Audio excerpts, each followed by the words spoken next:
On passe aux nouvelles technologies à présent, les amis. Facebook va lancer sa propre monnaie virtuelle. Clément Le Saffre, expliquez-nous comment ça va marcher.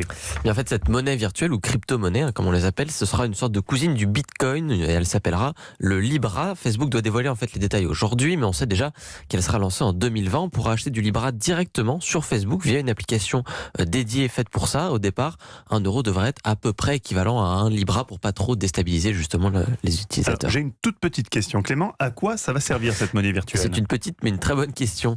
En fait, elle servira de monnaie pour acheter n'importe quoi sur Facebook, Instagram, WhatsApp, en fait comme une monnaie classique, comme l'euro aujourd'hui quand on fait des paiements en ligne.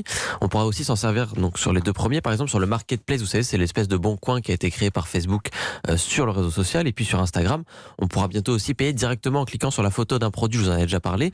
Donc on pourra le faire en euros, mais aussi en Libra bientôt. Le Libra servira aussi de monnaie d'échange sur des sites qui sont partenaires de ce projet de monnaie virtuelle avec Facebook. Il y en a 27, il y a Uber, il y a Spotify, il y a eBay, il y a Free. Donc ça fait pas mal de marques assez connues. On pourra donc payer son VTC ou son abonnement de streaming musical avec la monnaie virtuelle de Facebook. Mais c'est quoi le vrai intérêt ? Ça change quoi par rapport à un paiement en euros ? Alors, ce sera aussi facile. C'est-à-dire que dans le fond, ça changera pas grand-chose. Ce sera la même mécanique. En revanche, il va falloir que ce soit plus intéressant parce que sinon, on va pas switcher de l'un à l'autre. Donc, pour que ce soit le cas, il devrait y avoir des réductions en fait pour les utilisateurs qui vont payer plutôt en Libra et non pas en euros. Donc, quelques euros, quelques centimes, par exemple, sur une course Uber. Au fur et à mesure, ça peut faire quelques économies intéressantes. Et puis on pourra aussi échanger des Libras avec d'autres utilisateurs de Facebook sur l'application sans la moindre commission. Ça peut être pratique si on a des prêts ou des choses comme ça à se faire entre amis. Arrêtez-moi si je me trompe, mais les crypto-monnaies, c'est quand même un peu risqué, non ? C'est sûr que si on pense au Bitcoin, qui est quand même donc la monnaie virtuelle la plus connue et qui n'arrête pas de faire le yo-yo en bourse et qui est au plus haut par exemple en ce moment, ça peut faire un peu peur, ça faut le reconnaître. Mais a priori le Libra sera quand même beaucoup plus régulé en fait pour éviter justement cette spéculation qui fait que les monnaies virtuelles s'envolent et puis chutent d'un seul coup.